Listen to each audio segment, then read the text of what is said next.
going see out where there? we're going here.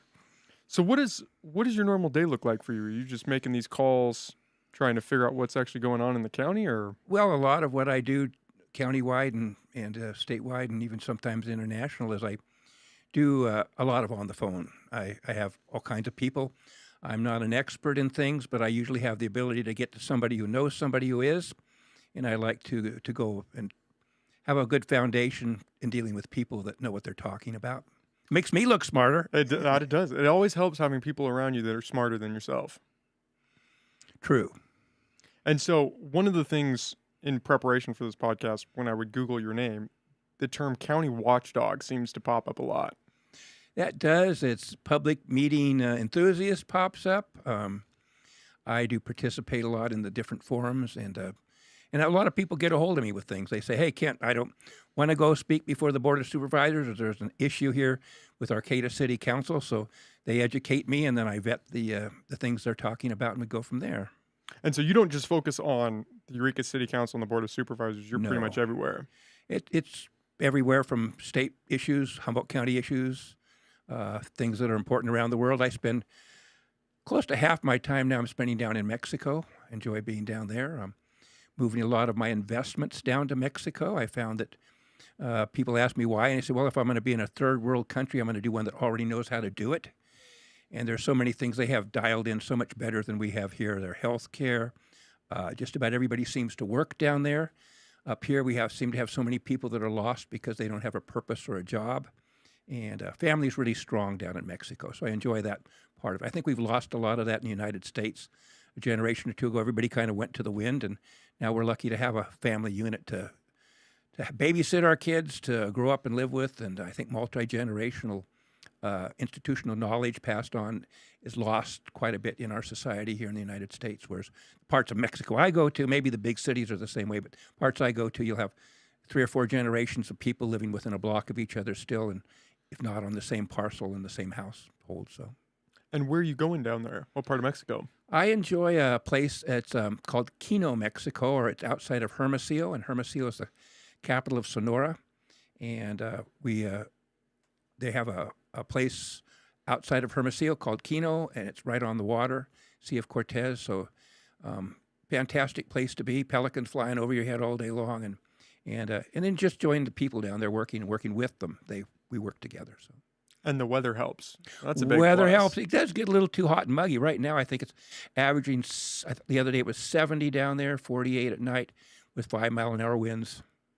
So now's a good time to go down and work. I probably should be there right now. And so do you feel that the U.S. is becoming a third world country? Or is that just in terms of its values? Or I think it's in everything. I mean, the property values here are so inflated. I feel we're so run strictly by greed.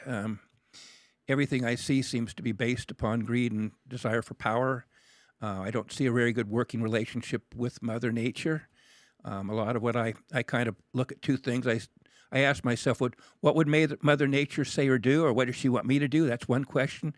And then if I'm trying to solve a problem, I go, well, what would Elon Musk do? I mean, those are two North Stars. Those are two on my shoulder. Of course, I at any time, I kind of think there was another powerhouse here politically. His name was Leo Sears. He passed a few years ago. He's kind of a mentor.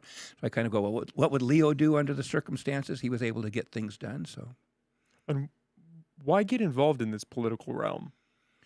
well, it's the future of my children, my grandchildren. If I can leave the place better for everybody environmentally and find ways to create jobs so people don't have to leave here. So many families come here. I went up to Humboldt State. I tell people I was there for, 13 years I was at Humboldt State. The first 9 were at College Elementary School, where from kindergarten up through 8th grade, we went to school there. So spent a lot of time. I'm really happy to see, hopefully, the direction that the university is going to now. Back when I was there, it was a college. But with the new Polytechnic school coming, I'm hoping that we can partner with them. I think it's a perfect place for people to go out and work within the community.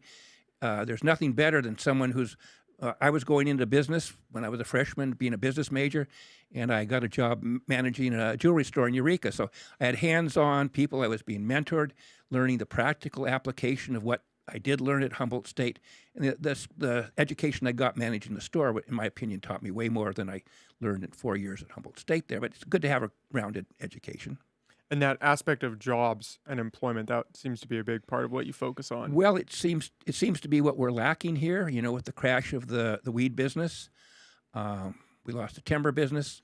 I just see certain opportunities here that are being missed. And you know, I was talking today with the Humboldt County Planning Director, John Ford, and we were talking a little bit about the need for jobs here. And so I called a couple friends, like I say, our think tank was what we call it sometimes.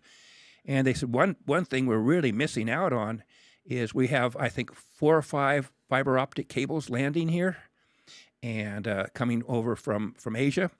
And instead of having the foresight to have those high-paying technical jobs of getting that information disseminated up into the cloud, we're running fiber optic lines over to the valley over there, to Redding.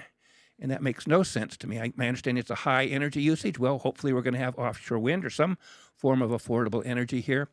And for our people not to say, hey, if you're gonna land those cables here, then we want the jobs that go with it, not just a pass-through, you know, kind of a setup where there's a few maintenance guys around. So I could see that partnered up with Polytechnic School and all the training and the people could have here. I'm in favor of such things as the Nordic Aqua Farms out there. That was a project that I felt, you know, it does deserve a try.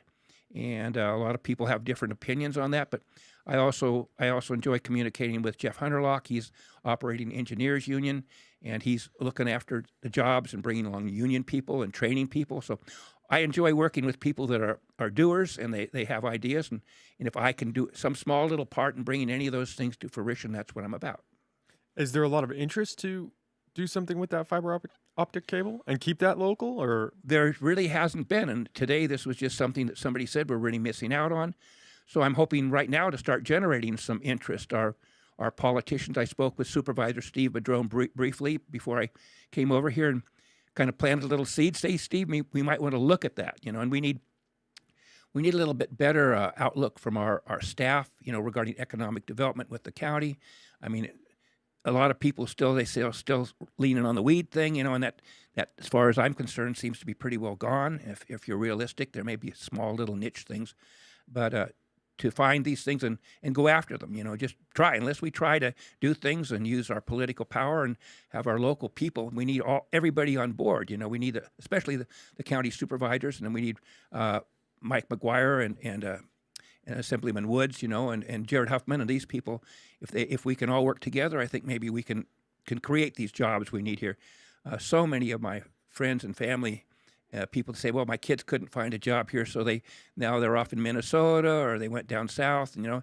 And I think we need to really look at these things from a long-term viewpoint, not just something that lasts for 5-7 years and then it's gone. Yeah, a lot of people leave Humboldt because what is there to do? There's no career options. There isn't. And other people, you know, in talking with my people, a lot of them, you know, our main thing is here we're a bedroom community, retirement community. We have so much to offer for the natural resources things here. So I think tourism, ecotourism, a lot of people say we want them to come here and spend their money and then leave. And, you know, a lot of what we're looking at, we're promoting so much housing and things, and I have some overall viewpoints that are a little different than some people. I think the human race is the only invasive species we have here on the planet. And we can do all these neat things as far as, you know, electric cars and those things, but realistically, I don't think we were as big a problem, you know, 200 or 300 years ago with our population we had. And I don't think the human race, you know, has a chance of continuing to be here unless we're really willing to downsize our population. You have large countries like China and things they don't really seem to be interested in, and they have large population. They're still burning the worst coal you can have, and until we all get together as a human race and try to make less of an impact. And the only way I can see that really happening is to have our population downsize. When I went to high school, it was kind of embedded in me, and our families all pretty well do it. You replace yourself on the earth, you know. I ended up with 3 boys. The last 2 were twins, so I didn't really have an option there. But you know, as far as that goes, my son is expecting his second child, so he have a boy and a girl, and my other son already is done. So I kind of think as long as people are looking at encouraging growth, we need more houses for more people, but maybe we need to have less people might be a better solution. What do you think an answer for that is? Just having less children overall? It's got to be voluntary. Yes, really, really. Well, the education I got back then was instilled on us, and that's what we followed. That doesn't seem to be a policy anymore. It seems to be so many things the government seems to do. They want to do something, but what they actually implement is counterproductive to their overall goal. And I see that as being one. Instead of better quality housing, maybe, and fewer people. Right now I'm looking at since my gift, which I consider being self-diagnosed autistic, we weren't diagnosed back then. It didn't happen. But all my grandchildren are all on the spectrum, and so by that, life's been a little bit easier for me in some ways. And so my creativity, I see right now, if you want to have a positive effect on housing, again, working with Humboldt County Planning and Building, I had John Ford on this morning, got the name of someone to talk to about tiny house villages. To me, that's something of the future as far as that goes, as far as housing goes, where people can own something themselves that now might be able to $65,000. I mean, a young person starting out cannot afford, unless they're able to inherit something or get some kind of inheritance, they really don't have a chance, So I see that as far as the future going, trying to design those kind of things. Super efficient, gray water. And so there's a lot of problems in doing that. Affordable housing does not happen here very easily in the United States. Down south in Mexico, I bought one parcel because of the way things work, something that would take 4 or 5 years here. I split that parcel into 4 parcels, and within 1 year, I sold off the 4 parcels that I had split. And those parcels went for $12,000 a piece. So if you can imagine up here, something, the similar small parcel might go for $90,000. Well, sewer and water hookups here out in my area are $25,000 for a hookup. You can't be affordable. Down there, it's a matter of a couple $100 to do the hookups. They pick up your garbage for free. There seems to be a lot better health care in Mexico. As you can tell, I'm really up on what they're doing there. You're selling Mexico. If I can bring some of those things back, here as far as attitudes, health care down there is fantastic compared to here as far as cost goes. It's people go down there to get their dental work done, to get surgeries done and things like that. It just seems to work so much better. And I just go, why? Why can't we, supposed to be one of the smartest countries, have the quality of health care they have down there and have some of the other benefits they have? And I think part of the problem is that so many people don't work. I really see down there, you have people that are working in the field for $7 or $10 an hour, a day. I mean, for a day. They're out there and I can get an electrician or plumber down there for $15 an hour, And so it just seems like just about everybody works that way. And as soon as we start pricing ourselves out of the job market here, where you get a company that says, I got to pay $23, $25 with benefits for an employee, well, then, of course, he's going to automate. And we seem to be getting, instead of having more jobs, we're getting less. And that basically leaves a lot of people that all they can do is have their hand out, for stuff. And that's not what makes someone happy. I feel that's very unfulfilling for someone to not have a job. I see so many people down there that they're happy even though they're making very little, and there may be 3 generations living in the same house. And you have maybe 5 or 6 people in a family all working to really get by the way they would like to live. But they all seem to be happy because they have an accomplishment. They're doing something. And when people don't do things, then that leaves them to other things that are negative, I think. And so I see so many people fall between the cracks because they can't get a job, they can't feel self-fulfilling, they can't feel accomplished. And that's bothersome to me that our society seems to be doing that to people, and there's so many people who need so much help. And they used to call it workfare rather than welfare. Well, I didn't feel that as a negative thing. I thought, give the people who want to work a chance, to go ahead and train them to move up. It's like the union training that Jeff Hunterlock would do. And I'd like to see those things start in the high school. I mean, go to the high school. If someone's not going to be academically inclined, why isn't he making $110 an hour as a certified welder or something? I think that's part of our problem. Here's our educational system. It's very flawed. I enjoyed the educational system in Germany, where at a certain age, you still can bounce back and forth. In other words, you aren't limited, but they do kind of say, hey, you're headed more down toward an intellectual path, where you're going to go down where you get higher education to be a doctor or whatever you're going to be. And the other ones are sent to trade schools, and they come out of there with skills where they have good living wage jobs. We seem to lack that here. It's an interesting dichotomy in the sense of comparing us to Mexico, right? Because they don't necessarily have those social safety nets that we do. You can make the argument, or I've heard the argument made, that that's, they're not necessarily working that hard by choice, but because that's what you have to do to get by, is you have to work that hard. You have to have a bunch of kids so that they can help work to provide for the family.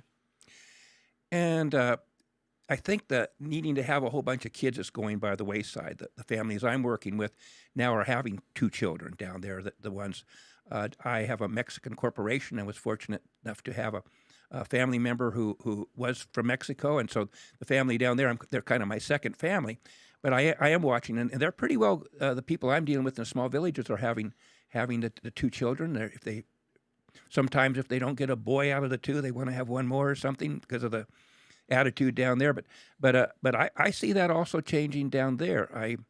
I don't know whether the safety nets are help or a hindrance. Sometimes I feel that if they have to do something down there to survive, they do it, and I think that they seem happy down there to me. That's all I can say. The people down there seem, at least where the places I am, seem very happy. They work hard. They may work 7 days a week. One little village where my daughter-in-law's family was from, San Miguel de Hortacita, that they go out every morning frequently, and they'll work 7 days a week because they're milking their cows and turning it into cheese to sell. And when you have cows, you have to work every day, even if it's 110 out there. You'll see 7 or 8 guys all piled in the back of a pickup, and they go out to their different ranches, and they come back at the end of the day, and then on the weekends we drink some beer. Do you think that happiness stems from the hard work or from the family values? I think it's all of those things combined. I think those are what make people happy. From what I've seen, the human being has a need to have camaraderie, to be accepted. If they're just stuck in front of a TV all the time, or on the internet, or on their phone all the time, I really don't see that as the lack of social interactions like we saw with COVID. When the children had to wear masks or they didn't go to school, my understanding is we've dropped, if we had 2 years of the COVID thing, they dropped 1 year of school at least. And I really always felt sorry for the children, because you learn to look at people's eyes. Their eyes are smiling, they're smiling, but when you can't see someone's expression, it's really hard to have that social interaction. I think a lot of people have gone into a virtual cave basically now, and a lot of them are not coming out after this. So I was sorry to see that push so hard, where the children were, in my opinion, not allowed to go to school and find some way to do that, take care of the other people that are older, and firewall that. I have my booster. I'm supposed to get another booster and get a couple other shots here. I got 3 the other day. So I'm not an anti-vaxxer. I was one of the first people, my wife and myself, wearing our masks in Costco because I had the N95s back when our main guy was saying don't wear any masks. Well, we were wearing them in Costco, but I was glad to see them go. I'm glad that it's now to a point where you and I aren't having to wear a mask here, and that's great. A lot of people willingly went into that virtual cave and enjoyed being in there. Yes. There's a sort of pacifier effect when you have that phone in your hands. It or is. on that screen or behind the computer. I've seen have personal things where I feel family members were addicted to it. First thing they would do when they came home, and I guess maybe a lot of my generation was more addicted to the TV. But back when I was growing up younger, there was channel 3 and 6, and then 13 came along. It wasn't like 120 channels. And even now, I have a bad habit of having the TV on too much to keep me company. I would be doing a lot better if I was outside doing something. We have such a beautiful place to be outside here, and it's just sad to see so many people not enjoying what we have here and instead in the virtual cave. So, well, I mean, even here in what we're doing right now, it's in a sense virtual. I mean, you and I get to be here in person, but the people listening at home are not here with us. I hope they're not too bored with what we're discussing. And the main thing I look at is people would say, well, why am I getting into podcasts? And so people know I think this is maybe the second one I've had. The other one was just as a Taxpayers League person. But I'm getting into them because I feel the people that communicate and get ideas and develop a think tank. And I don't know how it'll work or if eventually I leave my email and people can email me things. I love constructive criticism. If I'm wrong about something, it's nothing better. I expect it to be backed with facts. People are willing to give me opinions. This is my opinion. I want to disagree with your opinion. But if someone can prove me wrong and give me the facts where I'm smarter and learn from that and can use that knowledge, that's the main thing that I feel all of us need to do. We need more getting thoughts together, and they used to have sticky dot meetings and those things. Well, I'm on the phone sometimes 3 or 4 hours a day talking to a topic. And someone the other day I was lit up by Tom Wheeler of Epic. They have an eagle down south, and the PG&E wants to cut down this nesting tree, and there seemed to be no reason to cut that tree down. And I'm so pleased when people kind of get together on a topic like that. In my conversations, you will notice I do have some angst with PG&E. That's a trend I've always had for a long time. And a lot of the large corporations, I do have problems with how they seem to place their greed above the needs of the other people out there. And some of them do great. Some of them are fantastic, very responsible. And there's other ones on the other end of the spectrum who aren't. For someone to go down and have to cut a nest out of an eagle's nest, a tree out from underneath of an eagle's nest this time of year when they're starting to work on their nest and they may not reproduce this year, that stuff is silly, because that tree, if it needed to be cut down, could have been cut down 3 months ago. There were other trees. The nest, I understand, could actually be physically relocated, and the eagles might take it back over. But for short-sightedness, and a lot of what's happened out there, and I do have a great respect for people like Larry Glass with NEC, the environmental people. I feel that a lot of them do a good job of protecting what I feel is listen to Mother Nature, and that's one of the first things I said. Left a message for our new supervisor, Natalie Arroyo. I said, well, if you can, just think about what would Mother Nature want you to do on these things, and usually your decision will at least be headed in the right direction. Well, PG&E is a prime example of a company that only cares about the bottom line. Seems that way. I first got irritated when I always fly economy on the plane and walked by one of the planes, and here was PG&E in the first class. There were about 6 of them there, and one guy didn't get a seat there, so he had to sit in back, and they were giving him a hard time. That kind of concept, to me, well, just because we're making money and we can bill it and pass it on to the people, that's no reason not to be. I'm extremely frugal. Some people call it cheap. I like the term frugal. But there are times when I'll repurpose something or spend a whole day doing something.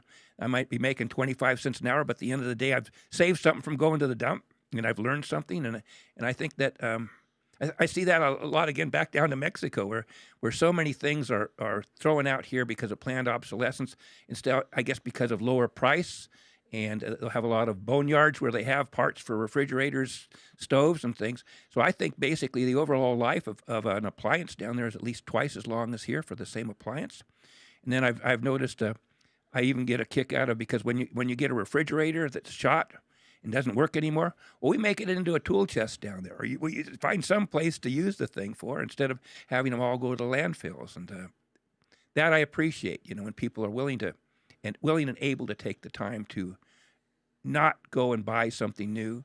I spend a lot of times, like today, I was on Craigslist, and there was a good natural gas water heater out there that was, I think, 5 years old for $200. Well, the new one cost me $725, so of course I'm going to pick that one up hopefully on the way home, and then it'll get another 5 or 7 years out of it rather than somebody putting it in their backyard or taking it to the dump. So. Did you hear that the Biden administration wants to ban gas stoves? Did you hear about that? Yes, I did. I'm a realist, until they actually develop enough ability to develop electricity to the point they think they have.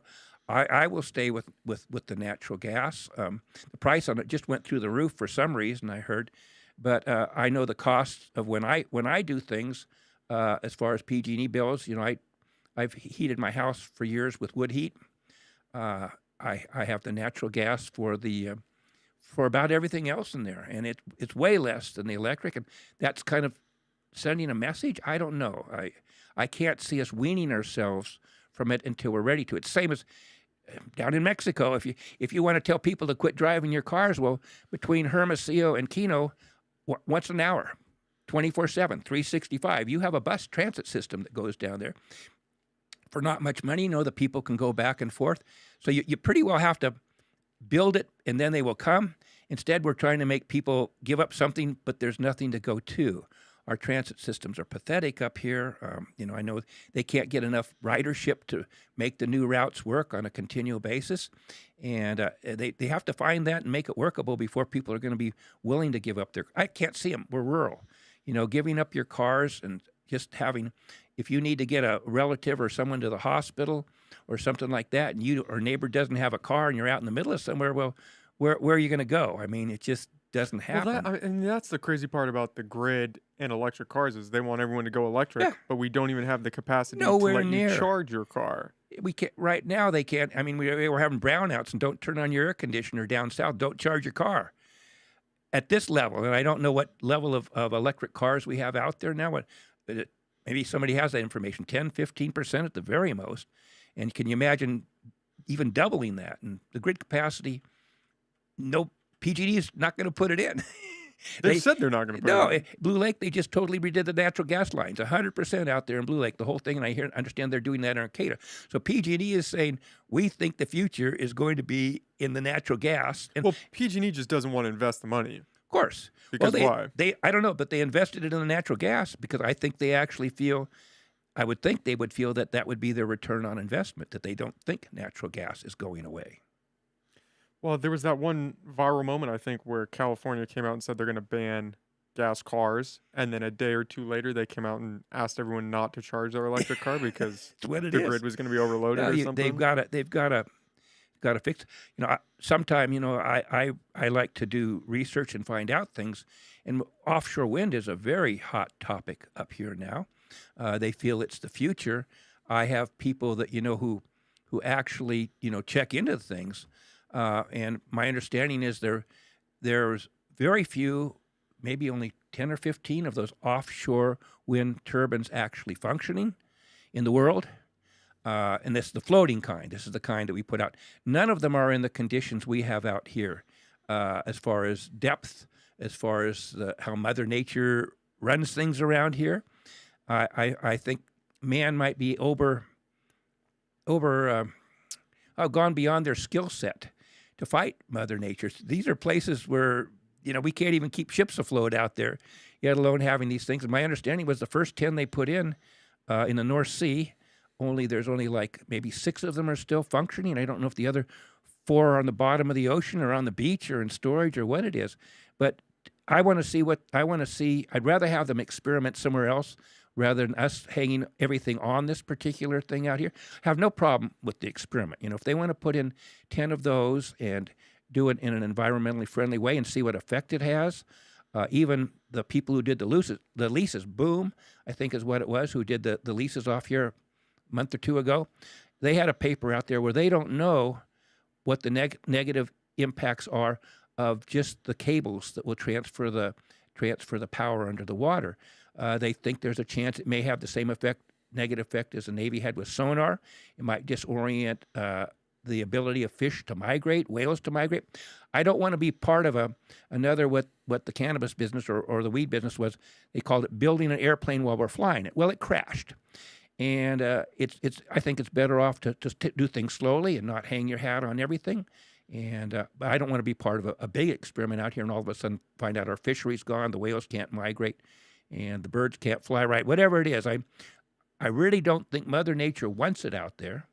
I think that she might find it to be an affront. And if she does, she'll send it down to Davy Jones' locker. Is what she'll do with it. So I always caution the human beings on are you really fixing a problem? Or are you causing another problem? And is the fix of the quote-unquote fix of the problem we're trying to fix worse than what we have now? So I'd like to see them slow play that, and I'd like to see some studies done on the ones that are trying to operate.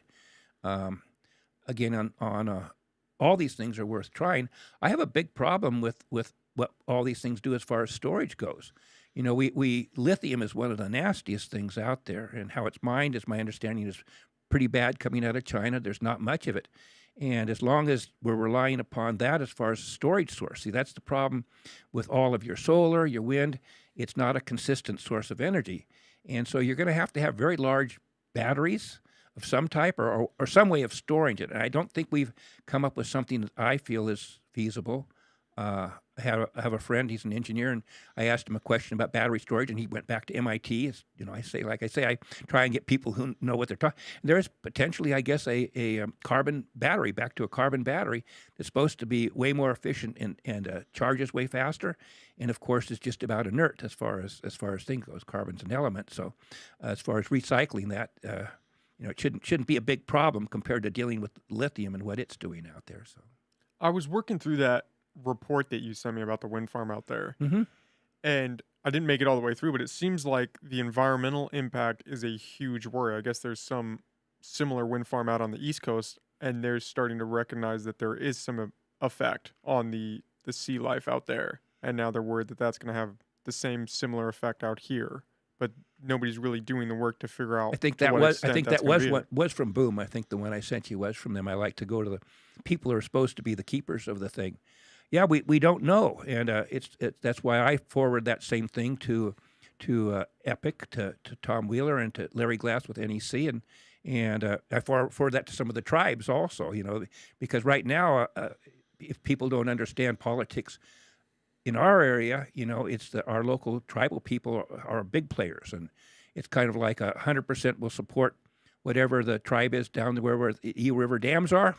There's a beautiful river. Those dams don't belong there. They should be gone. And if it wasn't for politics of the water needing to go over the hill to the Russian River to keep all the vineyards going and things, they probably would be gone by now. But it's really hard for us to get a working relationship with our representatives when their voting bloc who put them in office want the water somewhere else. And with Mike McGuire, I had a meeting with him. There was a meeting, a kind of a town meeting in Blue Lake. And I said, Mike, I have two suggestions. I say, if you want to have a successful trail, that you want to do, work with Supervisor Steve Madrone. And the other thing I want out of you is I want to promise that you will never try to take the water out of the Mad River and take it down south. And, of course, he didn't listen to the first one. And the second one, he wasn't willing to promise. So I've always felt that one of the flaws mankind has is to moving assets or whatever Mother Nature has around. When you start taking the water out of her watersheds and starving those, it has disastrous effect on that watershed. And all it's done is build a false environment down south that when the water goes away, like during drought or for whatever, well, man's not meant to be there. We weren't supposed to be there. And so we've tried to play Mother Nature, and we're not good at it, and we're not willing to listen to it.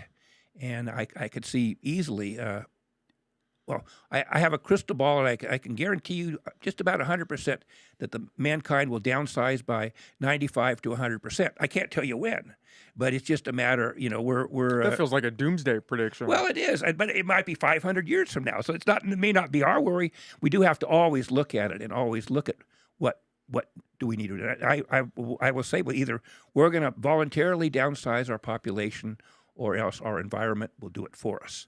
And I think that's pretty well acknowledged by people. And until we realize that, I think we're in trouble. Well, it's an interesting thing where we have this push from the current administration to go green. And it seems like the due diligence behind looking into what that actually looks like is just being negated. That we're just going through with these green projects without looking at the environmental impact because we want to say that California's green. Yeah, I couldn't agree with you more. I feel that, so much can be done as far as, protecting our environment and helping it. But the method that it's going about it doesn't seem to be realistic. And anytime you're basing on something, hey, it's a wonderful idea, but it can't be accomplished, you're wasting your time. And you usually have more negative effect than you have positive effect. It's kind of like there was everybody says we need housing here. Well, Mr. Kramer was going to do a housing project just outside of Eureka out there. And it was, I think, going to provide over 300 houses. Is that the one out by where was it? Redwood Acres or Some- Redwood Fields or somewhere something? out in that general area. Yeah, there was a big. Well, it's the park was split off out there. I call it the Rex Bone Memorial Park. They got some other name for it, but it was in Rex Bone's district, his backyard, and then part of that was split off, and that was sold off to go into residential use, and he because of the fact that he was being required to or being pushed so hard to go away from natural gas and go strictly electric, we won't see that housing project, is what I've been told. He's decided, well, I don't have to do this. I'm not going to invest my time and money in this.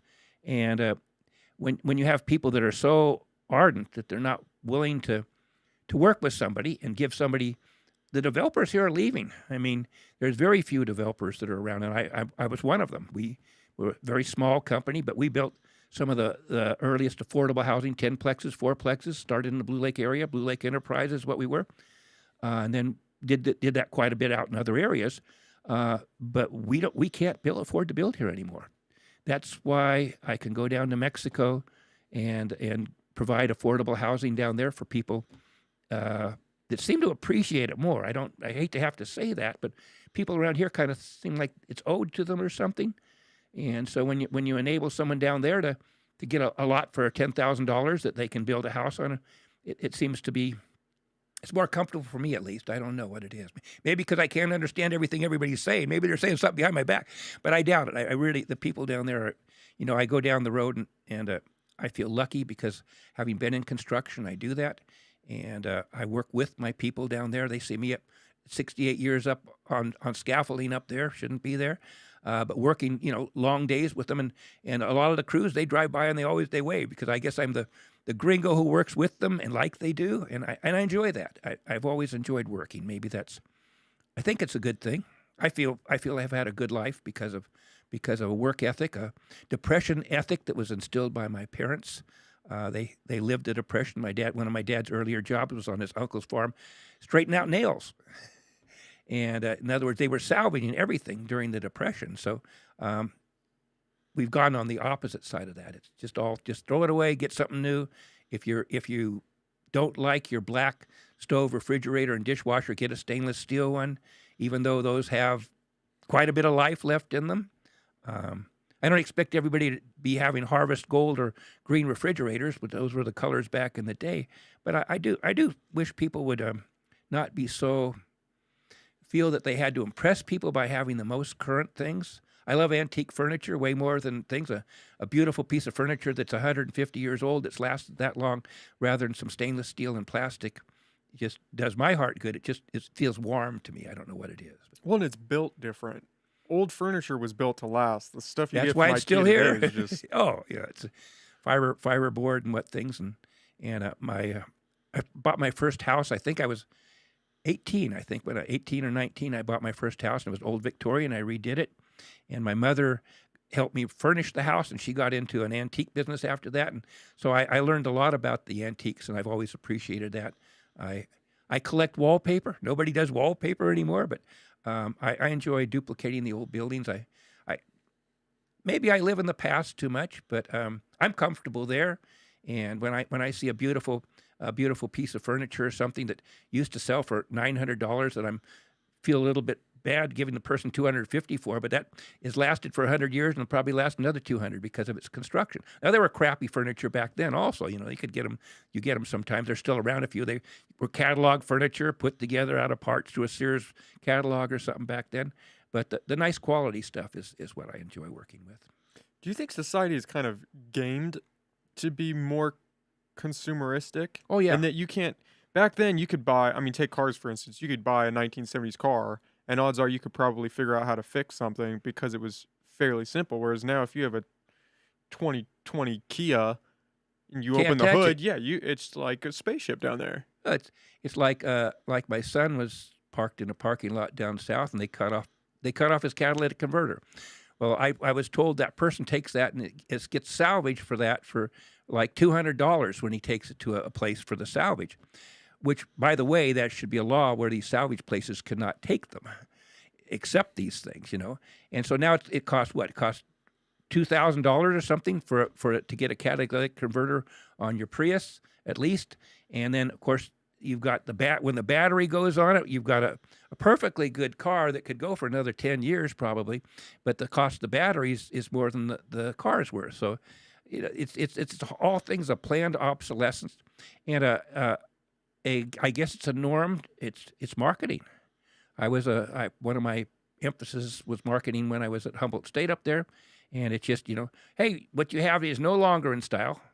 It's not in style. It's not that it's not functionally. The function's there. It's just the form. It's not what everybody wants to have, and you got to have this, that, and the other.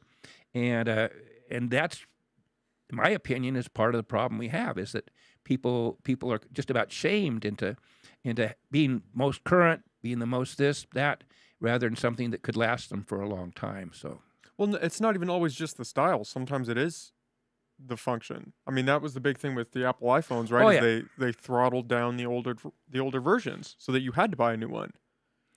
Well, I can't even operate my phone, as I showed you earlier here, and I'm one who's never really. I had one of the first video games you ever had, a Fairchild or something like that, and it was kind of playing some of the games and stuff. I never did get hooked on it, but it was interesting. But the technology does change. Do I need that technology to really stay up to speed in my work? No. I have a computer which I'm lucky if I get my emails on it, could Google a few things, and a phone that I can figure out how to dial, even if I can't turn it off and on. That's all I need. My communication, and I don't like texting or emailing. I think it's very inefficient.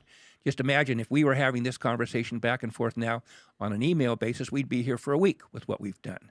Whereas the verbal communication, and I like hearing your voice. I mean, that's a lot of what you get if you can't be eye to eye like we are.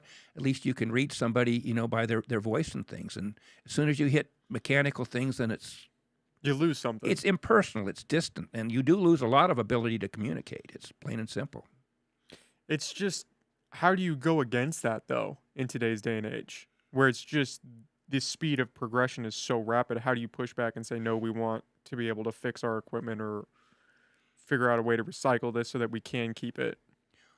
I personally push back. If you want to deal with me, we're going to have to get on the phone and have a chat, No, but I mean, in terms of the rampant technological expansion of now you have to buy a new phone every year. You have to do this.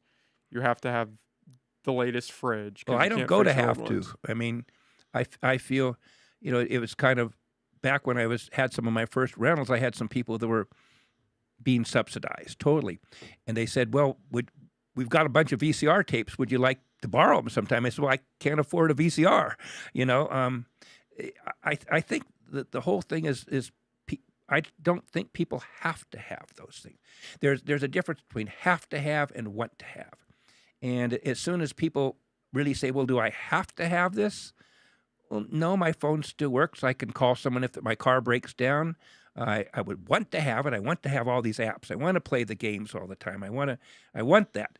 But I'm not sure it makes people happier or makes their lives that much more functional. I don't think it's that necessary. That's what trips them up, is they think that they need to have it, and then that's called marketing. Yeah, that will make them happy if I get this new phone. Phone.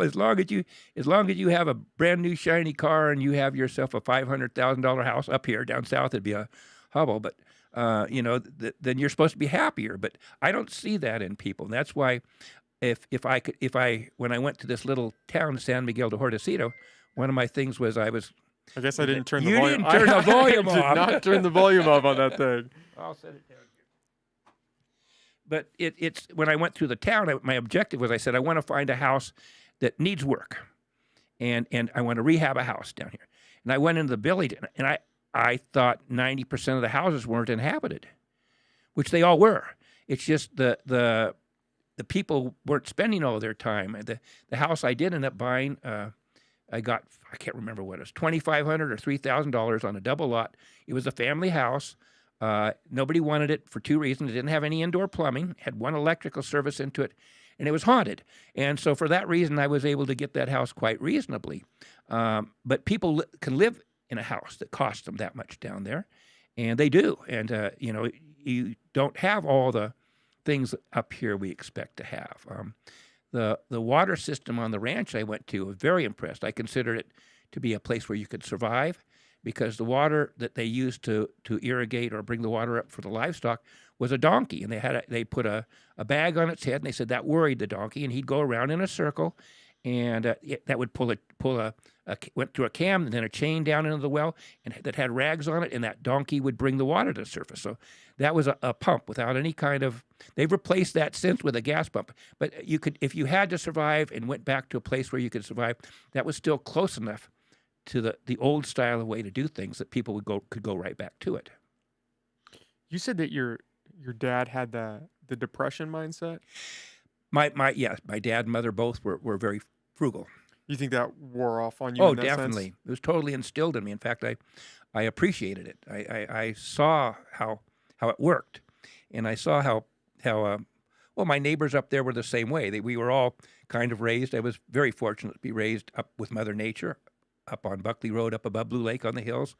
But there was not. I didn't have much interaction with other children that much. It was a mile up and down the hill, and up. And had to go both ways in the snow, uphill both ways with no shoes on, but it was a wonderful place. Very few people had that closeness to Mother Nature to live where you could, like I think yesterday I call those waffle wind days, because when I was young it always smelled like waffles, still did before the storm came, and I used to go up and sit in the top of a redwood tree, much to my mother not telling my mother I was up there, and just be in the wind, and just be outside and just enjoy nature. Or running late at night with my dog through the woods, with a full moon or something like that. Those are the fondest memories I have, as far as childhood goes, is just being so close, that not being in a city, not being, having that much interaction with people. And maybe I don't get along with people as well as I should because of that. But I do feel I have a rapport with Mother Nature a little bit more than a lot of people do. And that's why I kind of align myself quite a bit with what we refer to as our indigenous people here. Because some of them still have that true heart. There's other ones that are not. It's all about greed and things like that. And those are people I do have a problem with when they hide. I call it hiding behind the beads. I find that phoniness to be very. Anybody who's disingenuous, who doesn't really walk that walk. Yeah, that's that just bothers people. me. You can find that in No, it's anybody. anything, anywhere. And it's. But we do have a lot of good local indigenous people who do have good hearts, and they work. And I do, with a lot of the things they have been working against, I'm glad to see them becoming forces to be dealt with in our society. It's the same down in Mexico. They have and people down there, and down there, these people they're listening to them a little bit more about, because I feel they're the caretakers of Mother Nature, and they were here before us, and they deserve our respect. And so I've always felt. One time I called into the Hupa tribe, and I said, do you have a linguistic, somebody who has your language? Do you have a word for karma? And the guy called me back. He says, later it is. He says, and now that word is up in our office. We put it up there. So, I've always felt, close to the people who are close to Mother Nature, I guess is what it is. What do you make of that Alan Bongio situation? Alan made a mistake. Can you explain that for people that are listening that aren't familiar with it? Well, Alan was a planning commissioner, and he was the chair of the planning commission, and there was an issue there on a project, and he felt that, as far as I can tell, I can't speak for him, but my indication is he felt that there was a deal that had been struck between a developer and between the tribal people on how their concerns were going to be dealt with on a job where we had an individual there whose name I won't mention, but had gone ahead and kind of got permits, just did what he wanted, and figured he'd get away with it. And Alan had an angst because he felt that a deal had been done and then reneged on. And a lot of people don't quite understand, and maybe it was lack of clarity, but even staff represented was there. And as far as I could tell, the problem didn't come from the tribal people. They had done their deal pretty well, but the Coastal Commission had a lot of angst with this certain developer and a history with them. And last minute, they did a 180 on what they had everybody kind of worked out and agreed upon. And Alan Bongio made, in my opinion, the mistake of he got over. he got a lot of bit Overzealous? angry. Yeah, he went over the top, and there, there's a lot of people who've seen that happen, and not just with the tribes, but other things. But Alan made a mistake, and he directed more towards everybody who was, I think he referred to as Indians at the time, which that word doesn't bother me at all. That's what they refer to each other. But anyway, you got to be politically correct, and so Alan wasn't, and he did express himself, and he should have just done it once and then kept quiet, but kept going with it. So it's unfortunate because Alan Bongio was one of the best planning commissioners I've seen in a long time. He had practical knowledge as far as being a builder, dealing with getting permits, the whole process. And he was a great chair. He was a great chair while he was there. And sometimes those things happen. And to this day and age, you make one mistake. You kind of like I refer to going. You can go to a restaurant, eat there for 30 years. You get one bad meal, and you're going to badmouth them for the rest of your life. Well, our society doesn't seem to be all that forgiving. And when someone does make a mistake, which was made, and so he paid the price for that particular thing. There were all kinds of accusations, like he was out there working on the project, and I called Alan, "Did you work on the project?" He said, "No." One day they were trying to pour concrete, and I don't know if you know concrete, but there's something called a stamp. You stamp your concrete with, and if you want a certain pattern, you have to ask. I dropped by my patterns because the concrete guy didn't have what he needed. So there, the rumors fly. But the worst thing with Alan that happened there, and I apologize to Alan when he was remembered or saluted at the last supervisors meeting, was his family was harassed. And Alan didn't even know at the time some of the things that were done. So when people go and you have a problem with me, talk to me. Don't talk to my granddaughter. Don't talk to my wife. Don't harass them and threaten them, His family was harassed His family in reference to the comments? Yes, in reference to that. And I call it, when you have political people, and I call it you going out and doing torches and pitchforks, if you can't control your people so that they don't cross that kind of line, because why would anybody want to serve on any position if you made a mistake and your family was going to feel for their safety?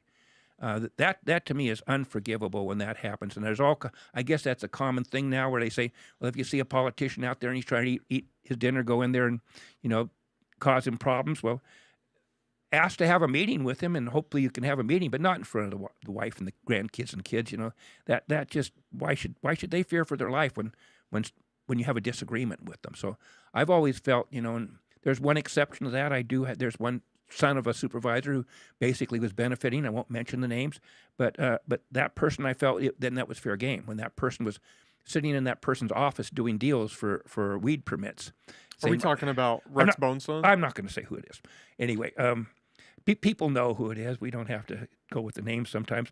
But when that happens out there, then I feel it's fair game. Other than that, I've had other things where I've had people bring me things about this person did that person, and I said, well, that what their personal life is like, unless they're intertwining it with their job, is none of my business. Once they step in the line of fire, it's fair game. Yeah, if they bring someone into it, then it is fair game. But I when that is in my opinion unforgivable, and life's too short, and why would anybody want to possibly subject themselves? People go, why aren't you supervisor? Why don't you do this? I said, well, number one, I can't do what I do. I couldn't go to all the forums. I couldn't attend all the planning commission meetings. I would be very hobbled as far as different things that I enjoy doing, and I feel I can have as much or more positive effect, hopefully, I try to, than if I was sitting in a chair. I totally respect people like Steve Madrone. I get along with Steve Madrone quite well. I feel we have a good relationship. I've reached out to our new supervisor, Natalie Arroyo, and I think one of my first things was try to listen to Mother Nature, and I said, hopefully we will be able to agree to disagree on topics, and the next day go to the mat together on something when we share a common interest in something. And I think that's the sign of a politician. If you have somebody whose skin is so thin that you can't come out and say, well, that's the dumbest thing I've ever heard, when it is, and then the next day can't hey, let the personal stuff go away. Let's go ahead and decide we need to protect this, or we need to do the environment, or something like that. So that's the sign I've seen as far as someone who's a good politician. They're able to And you see it all the time, and that's the dysfunction we have in our government. It seems to be all over. People, they get their personal this and they go after that, and that's fine. Yeah, but let's agree to do something good for the people. And so I'm hoping to continue with my working relationship specifically with Steve Madrone and maybe Natalie and some of the other people I try to work with, and some are into that and some are just have set in their own way. That's fine. Do you feel like you have a little more power working outside of the system than if you were to run? I feel I would be very less effective if I call it hobbled by sitting in a chair. I feel sorry for those people. I mean, my job's really easy. I get paid in karma credits as far as I'm concerned, and trying to help on things, whereas they have the responsibility for what, not listening to the other people out there that have ideas, and there's so many times we have I told you so's that shouldn't have happened. We had a real problem here, and we still do. And sometime I want to talk about risk management. That's a really big topic out there that doesn't happen within a lot of municipalities and the cities and things. They don't do what they need to do to minimize their legal costs for litigation and things. And that's a real pet peeve of mine. We had a really good, in my opinion, Jeffrey Blank, who passed, I think probably about a year ago now, a good friend of mine, was county counsel for Humboldt County there. And one of his skill sets was negotiating. So instead of something going to litigation and stuff, he would get the people in the room. He told me one story, one of the largest litigation things that never did cost the county a lot. He said, well, I want the plaintiffs here. I don't want to talk, the attorney will be here with you. But he got him in the room and said, what do you want? And of course, their attorney ceased to make money at that time because that went away. And it ceased to cost the county much because it was something that was doable. So instead of ending up with a $2 or $3 million litigation both ways, my opinion, certain attorneys are really good at, I call them peacemakers, especially in family law. There's nothing worse than family law when you have two bulldog attorneys causing these two people to have conflicts. They're going to share that kid for the next 16 years, or kids or family, and yet you're putting them off and lining your pockets by causing problems. And I see that in the legal profession. There are great attorneys out there. They are peacemakers. On the other hand, there are ones on the opposite end of the spectrum. And Jeffrey, he died basically of a broken heart because he wanted to do his job and he wasn't allowed to do his job. And he was good at it. And when I see politicians who get someone like that and put them on paid administrative leave because they had a serious concern that was in the county's interest, and if you won't do exactly what a certain CAO or certain supervisors want to do, to be run through that thing, that kind of a thing. So disappointing to someone who wants to do the right thing. So that bothers me a lot to see that happening, especially with unqualified people who don't understand the legal profession. I'm not a lawyer, but I can, any field I want, I can get anybody on the phone about any time, and it's something that bothers me. We had a very large judgment come out of Arcata. I'll talk about sometime maybe in more detail, but it was a $3.9 million judgment for someone who ended up in a wheelchair for the rest of their life. Is this in reference to the trailhead? That's the trailhead one. Can you lay that out for people that don't know? I can kind of give a short version, but what happens is there was a trailhead at the bottom of Fickle Hill Road, and the way I understand it, and I did get the paperwork, public records request, there was a $3.9 million settlement without any admission of guilt. Well, this was settled out. It goes to the cities all have a pool they belong to, so it goes to the pool member, and they apparently felt that it was in the best interest to settle out rather than chance it in court. I could see, what is a star athlete, an athlete coming down the hill on a bicycle who according circumstantial evidence is, with a $3.9 million, there was something wrong with the process. In a particular parking lot, I looked at it and it's non-functional. It's an accident waiting to happen again. And that was my angst, and that's why I'm pushing so hard on that, is I don't want somebody else, because of the gross negligence, in my opinion, the opinion of others of a city or municipality, not fixing the problem. It's still the same as when they put up one sign that said you're supposed to, instead of pulling inwards to the parking lot. Once you get in the parking lot, you see a sign. It says, well, you're supposed to pull up the road and back into the parking lot so you can pull out forward. Well, the parking lot, it's not a parking lot. There's no asphalt, no ADA. There's no curbs in the back of it. A car the other day, I was told, was seen being pulled out because they backed into the parking lot and then went off the bank down to the trail. So this is an angst of mine as far as risk management. What specifically happened with the settlement? Somebody was coming down the hill and was struck on a by a bicycle and was struck by a vehicle, is my understanding. pulling out of the parking lot. I don't have I didn't get into total details. I got into details of the settlement. I never did get into that. That's my understanding. Yes, it was a vehicle accident was related to that particular site, but fix the problem. And Arcade has done nothing to try to fix that. We've been asking them, and I got a hold of their insurance people, and I keep them posted on what's going. But this is a lawyer's dream. I mean, if you go before a judge and it happens again, or let's say a whole school bus of kids go, the judge is going to say, well, the new lawyer is going to say, well, they were aware of it. They paid $3.9 million. Why didn't they fix the problem? And I started having people look at different ADA compliance and different I call it accidents waiting to happen, and have requested that the city go out and do a risk management on all their assets. Look for these accidents waiting to happen. I mean, so you got to get a grant and spend $400,000 or $500,000 to fix something, and maybe save someone's life or keep someone out of a wheelchair, and save that much more money, for the whole thing. It's it doesn't make any sense to me. Common sense is if you have a problem, look for your problems and fix them. What is a stitch in time saves 9? Well, for $500 here or $10,000 there, maybe you save yourself another $3.9 million. That's a painful lesson to have to learn. It is, but they haven't learned it's the problem. I love to learn from my successes and other people's mistakes. That's why should I learn from my own? I don't want to make but to not learn from your own mistake, I feel that's no common sense there at all. That's foolish. It's foolish, and I threw the F word at it there, but it is foolish, and I love the term befuddles. It befuddles me. I looked it up just to see what it meant. Why people aren't doing what they should do. Instead, they go on and do a whole bunch more big projects, and they haven't taken care of what they have. So it's kind of fix what and I have a problem with that. I just love to go out and buy new houses and do stuff, even though they're out of repair a little bit or something. So maybe I'm saying do as I say rather than I do. But with a municipality, they really, I think, should spend some time making sure what they have is functional, is the best they can have before they go and go off in so many directions, things that they can't afford, can't manage.